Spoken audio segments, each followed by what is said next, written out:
আপনার কাছে না, তারপরে আমি এখন পর্যন্ত একজন আওয়ামী লীগের সমর্থককেও প্রকাশ্যে বলতে দেখি নাই যে এই কাজগুলি ভুল হয়েছে। তারা শুধু বলেন যে ইউনূস সরকার ব্যর্থ, হ্যাঁ আমাদেরই এখন আবার ফিরে আসতে হবে কারণ তারা দেশ চালাতে পারতেছে না, তারা 150টা কারণ আছে।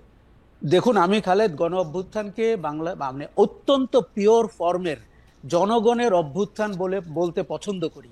কেননা এই ছেলেগুলো 50 জনও ছিল না জুলাই মাসের 1 তারিখে, আমি যতটুকু জানি। এরা কিন্তু, আমি এটাকে নাম দিয়েছি ক্রাউড সোর্স রেভুলেশন। তারা বিভিন্ন জায়গা থেকে হ্যাভারসেক নিয়ে ক্যাম্পাস থেকে এসে হাসিনার বিদায় ঘটিয়ে আবার কেউ কেউ ক্যাম্পাসেই ফেরত গেছে। রাজনৈতিক দলগুলোর কোনো কাঠামোর ভেতরে বাংলাদেশের মানুষ রাস্তায় নামে নাই। পরপর 3টি খারাপ নির্বাচন হওয়ার পরেও, এত মানুষ গুম খুন হওয়ার পরেও, এত অত্যাচার হওয়ার পরেও, তার মানে হচ্ছে জনগণের হাতে শেখ হাসিনার বিদায় হয়েছে, জনগণের হাতে, ছাত্র জনতার হাতে আওয়ামী লীগ শাসনের পতন হয়েছে। এইরকম ন্যাক্কারজনক, এরকম লজ্জার পতন এই আওয়ামী লীগের একটি লোকও এখনো স্বীকার করছে না, গণহত্যার দায় নিচ্ছে না। উল্টো আপনার প্রতিদিন তারা মিথ্যাচার করছে। তারা অভ্যুত্থানের স্বপ্ন দেখে রাতে ঘুমাতে যায়। এবং আমি বাংলাদেশের চলচ্চিত্র অঙ্গন, শিল্পী, সাহিত্যিক, সাংবাদিক, কিছু পলাতক সম্পাদক, তাদের সামাজিক মাধ্যমের স্ট্যাটাস দেখলে মনে হয় যে এইটা হচ্ছে তাদের একটা কর্ম, যে তারা ইউনূস সরকারকে, আপনি খেয়াল করে দেখবেন তারা বিএনপির কোনো সমালোচনা করে না। উল্টো বিএনপি বিষয়ক মন্ত্রী যে লোকটা ছিল, সে কিন্তু ঘটনার 3 দিন পর 5 দিন পর থেকে তারেক রহমানকে জনাব, মাননীয় ইত্যাদি বলছেন। মতলবটা কিন্তু ভয়ঙ্কর। এবং যে অপতথ্যমন্ত্রী ছিল, সে কিন্তু এখন আমাদেরকে কি সব একাডেমিক তথ্য ভিত্তিক কথা বলার চেষ্টা করছেন। এই আওয়ামী লীগকে বিশ্বাস করা কঠিন, এবং এই আওয়ামী লীগকে কোনোভাবে রাজনৈতিক স্পেস, আমার মনে যে আমরা আমরা আমরা আমরা আওয়ামী লীগকে আসলে বেশি স্পেস এমনি দিয়ে ফেলতেছি কিনা এই আলোচনার মধ্যে রাখা। কারণ জনগণের মধ্যে আমি এইটা একদম জনগণের হাতে পতনটারে আমি একদম মনে করি যে সঠিক 3টা শব্দ।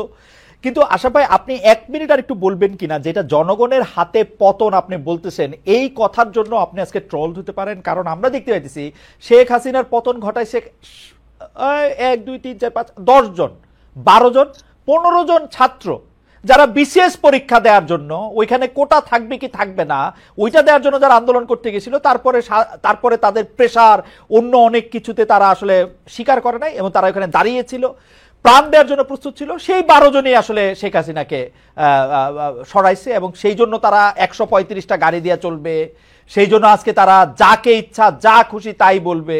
মানে এইটারে আপনি আসলে কি হয় দেখেন, 24 আর 71 মিলায় একটা কাহিনী করবে, যেটা ইচ্ছা সেটা তারা করতে থাকবে। এটা কেমন কথা?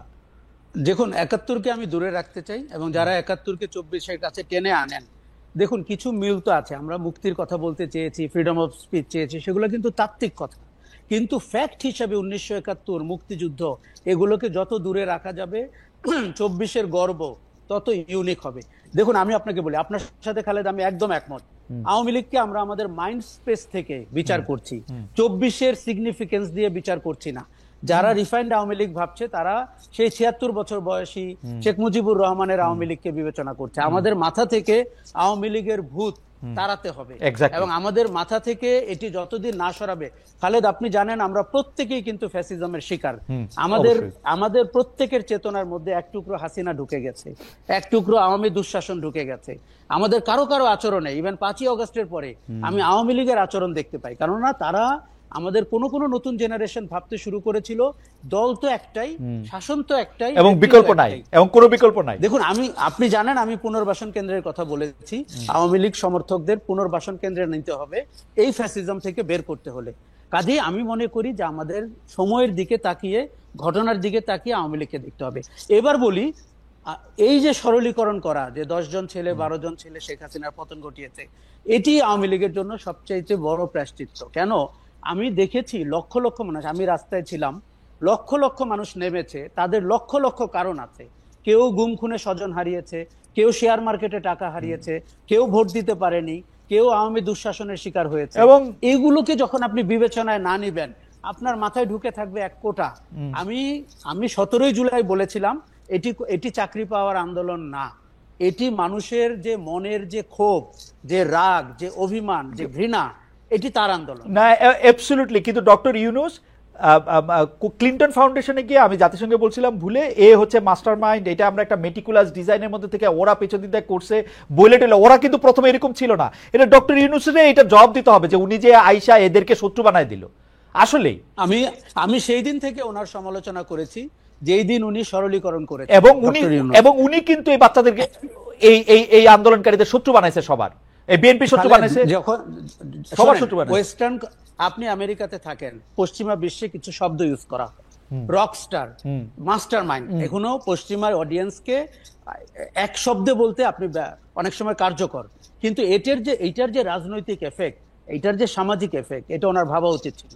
মাস্টার মাইন্ড ওনার বলা উচিত ছিল না, ছাত্ররা তার নিয়োগকর্তা।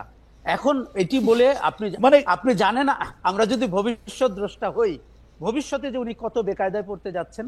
এবং মানে আমি মনে করি এই সরলীকরণ আওয়ামী লীগ যেরকম একভাবে করছে, অন্তর্বর্তী সরকার প্রধান এবং তার উপদেষ্টারা আরেকভাবে করছে, এবং এখানে সবাই ঘোলা পানিতে মাছ শিকার করতে চাচ্ছে।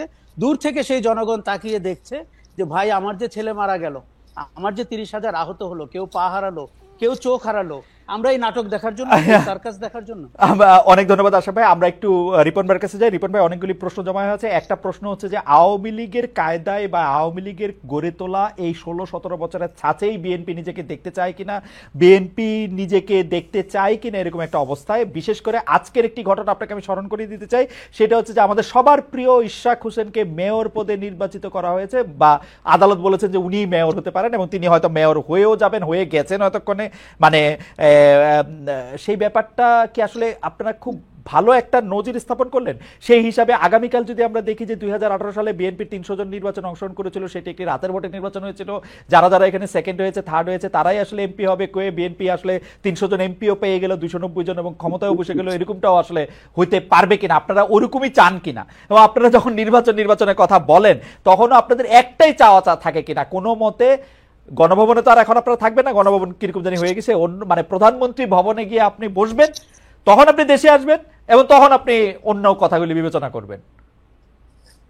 ধন্যবাদ আপনাকে। আসলে আপনি যে কথাগুলো বলছিলেন, মনে হচ্ছে যেন বিএনপি চাইলেই আপনার মেয়র হওয়া যাবে, বা এটা বিষয়টা এরকম না।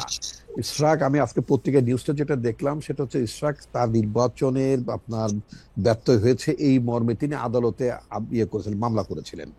তো সেই মামলারই আপনার একটা মানে আউটকাম হলো আপনার আজকের এই মানে কোর্টের রায়। এখন এটা তো কোর্টের বিষয়, এটা তো আসলে দলের বিষয় না। দল তো এমন কোনো ডেমনস্ট্রেশন করেনি যে আমাদের যারা মানে নির্বাচনে অংশ নিয়েছিল তাদেরকে বিজয়ী ঘোষণা করতে হবে। এটা তো ইলেকশন কমিশন বিজয়ী ঘোষণা করেনি, ইট ইজ দ্য কোর্ট আপনার মানে সেই মামলাটির আপনার রায় দিয়েছে। চট্টগ্রামে রায় দিয়েছে, মানে সেটা কোর্টই দিয়েছে, তাই না? এখন আপনি এই কোর্টের রায়ের বিবেচনা বোধ অথবা এটাকে আপনি